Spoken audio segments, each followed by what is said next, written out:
Today's theme is cloud computing, and I'm attempting to use a cloud-based product for presentation, which is called Prezi. So it is a little different kind of a tool, and I hope we will have interesting success with it. Let's look into, initially as a stage setter or the background setter, the state of higher education in this country. We have in this country over now 550 universities, of which almost about 150 came up in last 10 years. And it has a sizable chunk of world population, a large part of its land mass, and as some of the speakers have been saying prior to me, that almost 30 to 40% of our population is young, that is below 25 years of age, and that's where the education and the skills play a major part.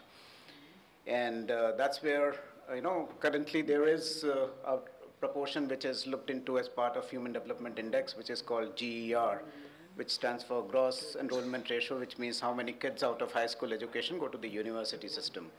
In the more developed worlds like US and UK, this ratio is about 30 to 35%. But currently we are only around 15%, and with a goal of reaching 20% by 2020. And that's where the higher education and the new upcoming modern institutions will play a major role going forward. This is a brief stat that how many universities are there for a smaller population in US, and that is kind of contribution to their higher GER ratio.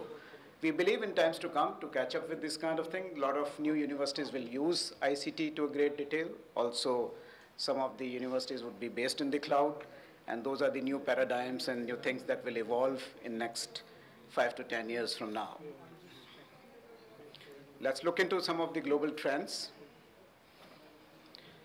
Well, globalization is influencing all aspects of teaching and learning, and what it means that traditionally it means that a lot of there are the traditional ways of globalization in higher education is typically the student exchanges, the faculty exchange, that global faculty come and teach in Indian institutions, Indian kids go and study in some of the on an exchange basis, and so on and so forth. But with technology, some of these is transforming through that. It's not necessarily the visits, it's also the open courseware, it is the ideation, group collaboration between, and projects which run across continents.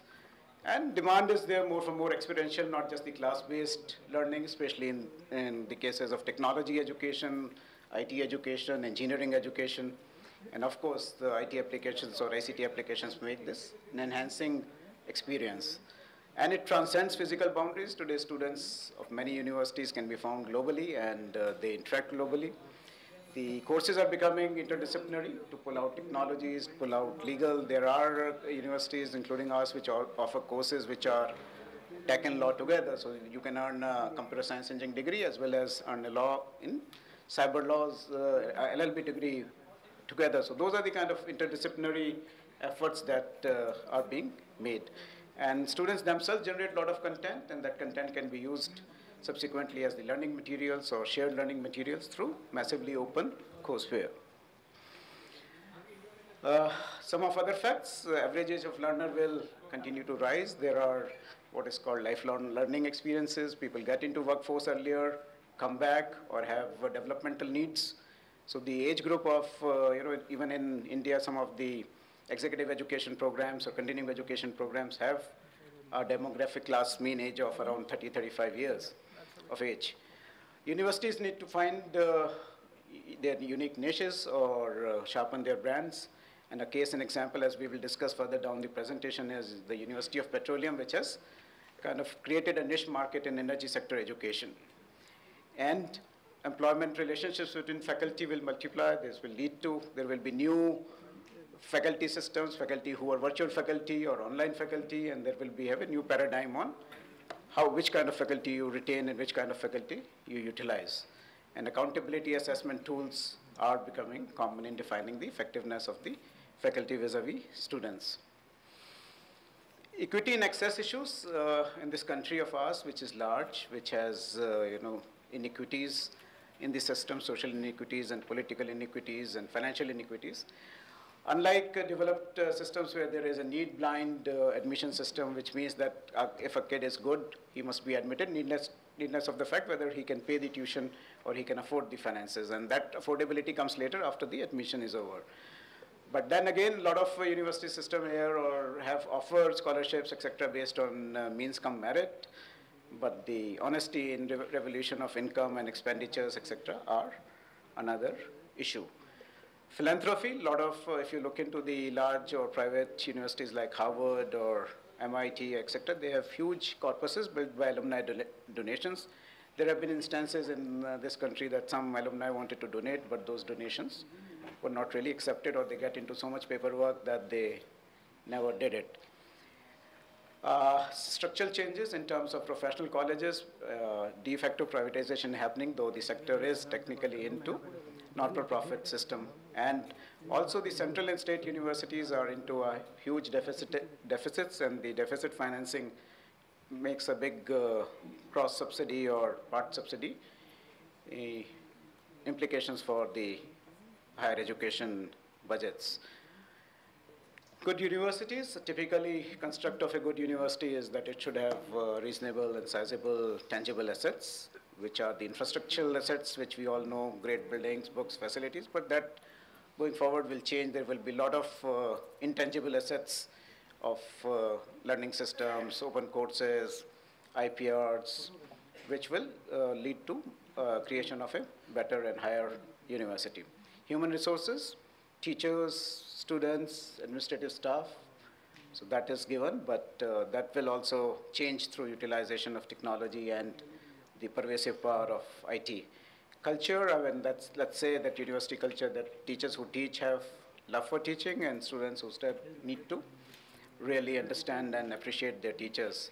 But whether that culture runs across many universities here, that's an issue. Operational systems, educationists run universities which enjoy autonomies, but how independently or how efficiently is this management is another point to ponder about. So let's see, that's the dimension, that's, like I said, the stage setter of the state of Indian higher education, but we must break the mold. And what are the change drivers? One, as we've already discussed, there are change drivers as demographics. On one side, young demographics, people who are coming out of schools and colleges. Other is the older demographic who want to have lifelong learning or developmental learning while they are in the job. The great role of technology in delivering education or tertiary education.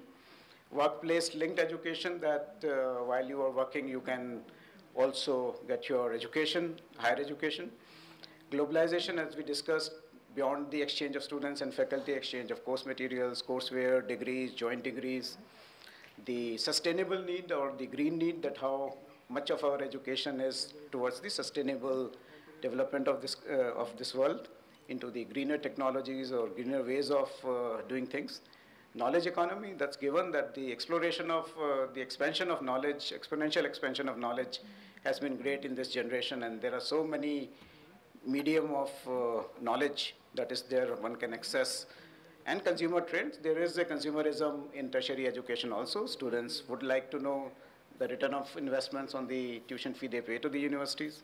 So those are all change drivers for accountability for a betterment of higher education. Let's look into some of them. Customize and personalize. A lot of people want customized and personalized education, but is it possible in the realms of higher education? It is there definitely in the what you call the world of snacks and things, that you have many snacks and then you can customize it to your taste. There are ice cream parlors who will give you a customized ice cream put together. But in the case of education, I think an IIT experimented it many years back. They created a term called EduLet, that from their course you can build your EduLets, which build your needs and put together those EduLets and create a diploma or a certificate. So that is possibly a way to go forward in terms of customization, yes, yet personalized education. Technology that enables, and there has been, you all see the all-pervasive Kindles and iPads and things, and they are becoming the medium of instruction at many institutions. And in classrooms of today's, or smart classrooms of today, abound with these devices carried by students to the class and connected to the instruction methodology. And what makes it enable is the cloud computing, and which puts a lot of power in this hand, and that's how the massively open courseware today provided by MIT is being used across the world by many, many higher educational institutions. Then the openness and collaboration, the open source or open standards allow you to migrate the courseware from one university to another, have openness, and that's where the concept of what is called MOOCs or massively open courseware has come about, and that is going to change the world to a great degree. There is an institution, Academic Earth, which offers you degrees in online courses from a variety of leading universities, and it put together, it acts as an aggregator and gives you access to leading universities across the world. There is another experiment by UN where you don't have to pay tuition fee, you just have to pay a registration fee, and then you have to pay the exam fee, and then you get multiple courses. It's called the University of the People. So these are again collaborative learning assisted by technology, those kind of initiatives. Our own Apple has created what is called iTunes University, and some of the titles available in iTunes University, sampling of those are as shown to you. So that's where higher education or the clouds or the open or the ICT technology is leading higher education too.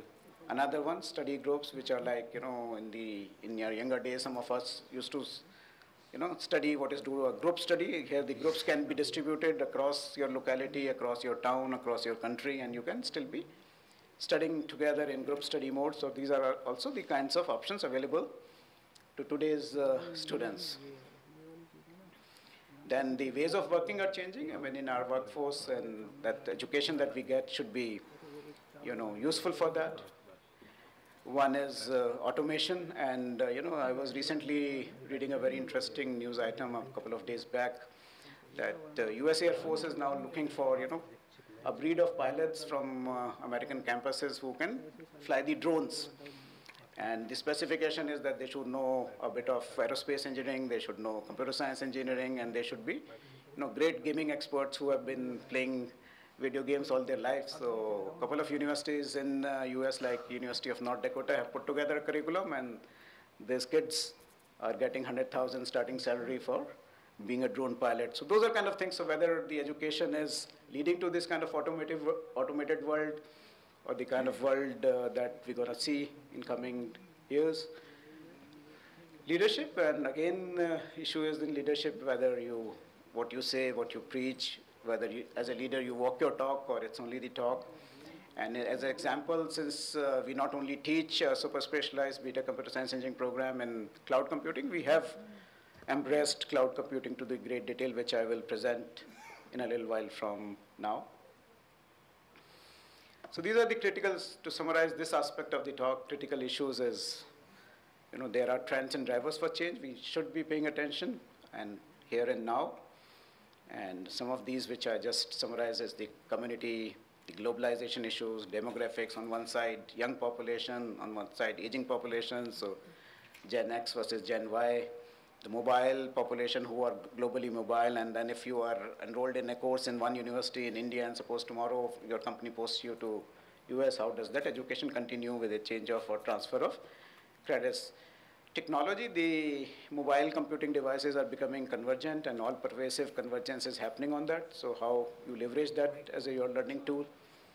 Workforce, new leadership paradigms, employee expectations, and education itself is becoming an industry, and how the parameters or dimensions of this industry will emerge going forward. Funding for education is a big issue, so whether you are bank loans or you have things, and then there is always a dichotomy between regulation and autonomy. There has to be some modicum of regulation to maintain sanity, and then most institutions cry for bigger and higher autonomy. So these are some of the trends which need solutions.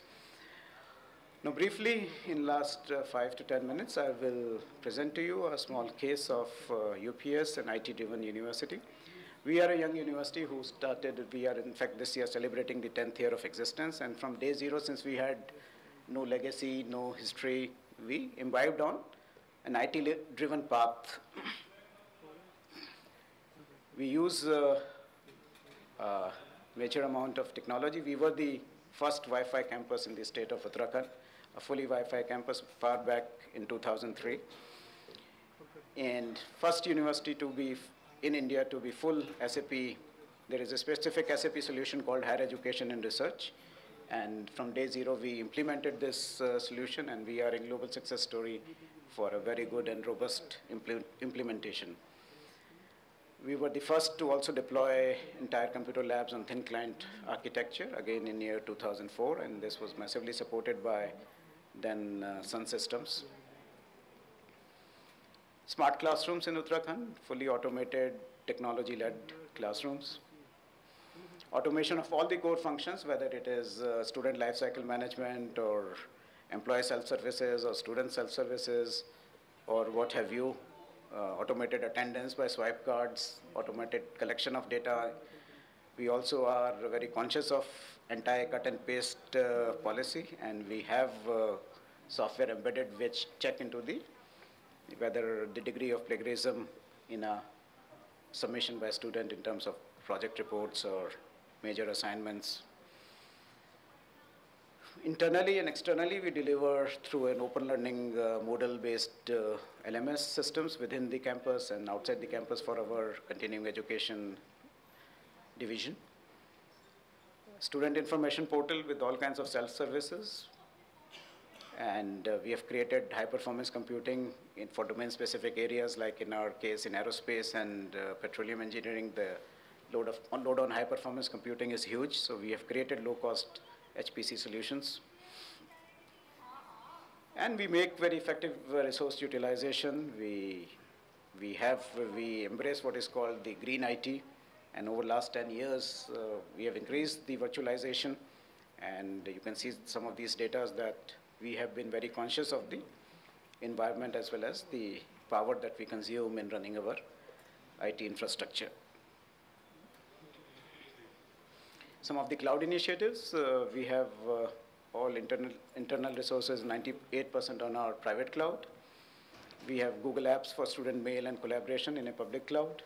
We have Amazon Elastic Cloud 2 for Center of Continuing Education, which are our online and distance learning division. And we have a continuous data protection and cloud backup by using a tool called Dhruva.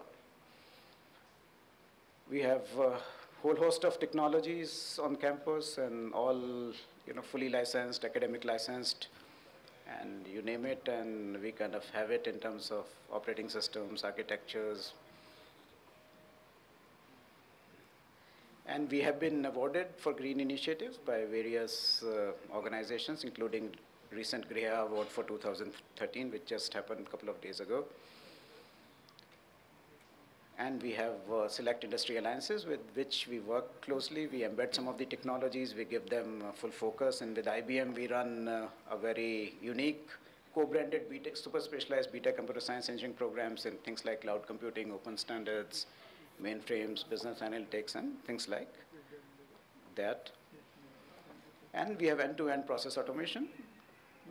Like I said, student lifecycle, financials, HCM, payroll, materials management, self-services. This is a snapshot of a student self-service where he can see his progress, he can print his grade cards, he can see his documentation status, he can see his financial status in terms of student fee paid, any fines pending, or any other thing that he or she may like to look at. Like I said, there are key initiatives of anti-plagiarism. We can find out how much, and we use a cloud-based tool called Turnitin, which aggregates this information worldwide across the university systems.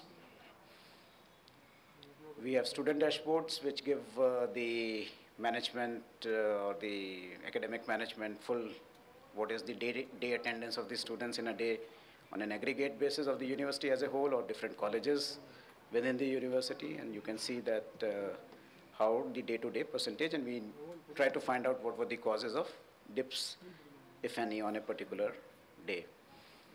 This is again a very interesting real-time application which the deans and directors and Vice-Chancellors sitting in their office can see the class occupancy, whether the class was scheduled, whether it's being held, it's been not being held, it's being taught by a substitute teacher. So any given time, the status is known of what's happening in the classroom in terms of students and the occupation of classrooms. Dashboards for student attendance views. Students can themselves see on which they are below par or above par, and because we have a minimum attendance criteria also, so they have to fulfill, otherwise they are not able to appear in the final exams. Then, of course, our CIO was presented and has been globally recognized for SAP implementation, and we received the SAP ACE Award for Public Services.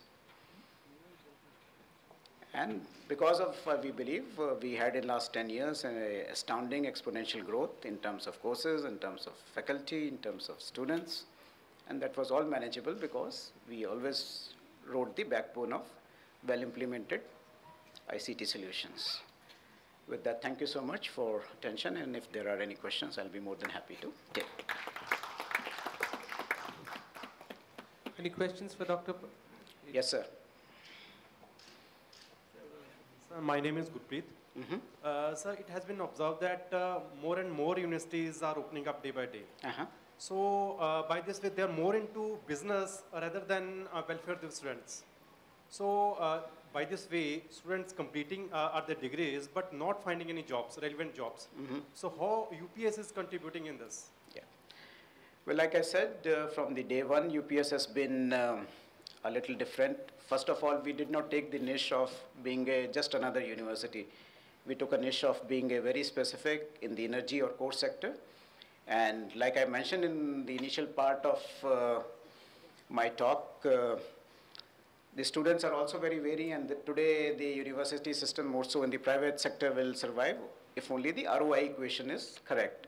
And ROI stands for return on investment, which means that if student pays X fees, that fees should be recoverable within 2 years of his getting employment, and that employment should be kind of actively supported by the.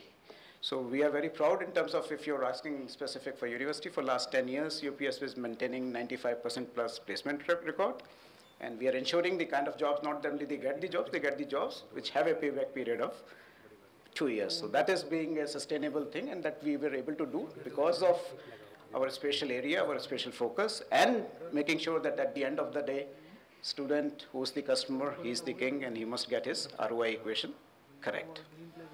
Yes, sir. See, with the aggressive behavior of today's students and all, so how do you maintain discipline, security, and misuse of internet services and these kind of controls using technology? How do you, Very interesting question, and our celebrated CIO is sitting in the audience only. I will ask him to tell you details. Dr. Bhadwaj, can you take this question about the kind of filters on site and right there?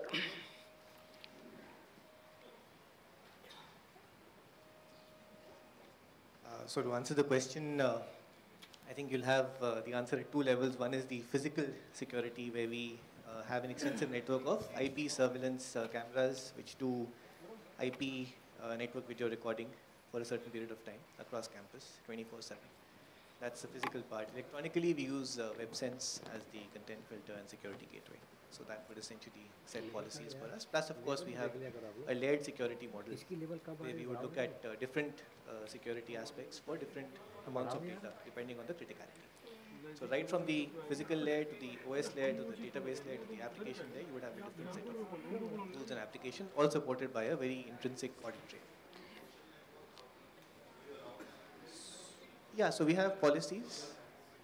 Correct. So we have policies both for social media utilization, and we can't stop. Today's day and age, you can't really stop. You have to embrace it. So we have policy guidelines. Correct. So we have policy guidelines which say that what is an acceptable usage, what are the guidelines of good usage. Also on the campus, no, there are timings when the social media sites are open access for students and when they are not. So which are the core classroom times? If they are using universities' IT infrastructure, they will not be able to open Facebooks or any other such sites. And there is a lunch break, and the hostel people who are staying, then after 7 o'clock at night, that access is given to the hostlers on the campus, where they can, open various sites. Also, we run, very interestingly, ethical hacking competition, so that our IT team versus students is always a constant challenge, that our IT team keeps on securing our systems better and better, where students are invited to hack into the university systems, and let's see who wins, So that's a very interesting competition we do every month to see the efficacy of safety or security of the IT services that we provide. Thank you. Thank you, sir. Thank you very much for the audience in this talk of mine. Thank you so much. Thank you very much, Dr. Parag. If I can request your presence for another minute, we have a small token of appreciation for your time. Thank you very much.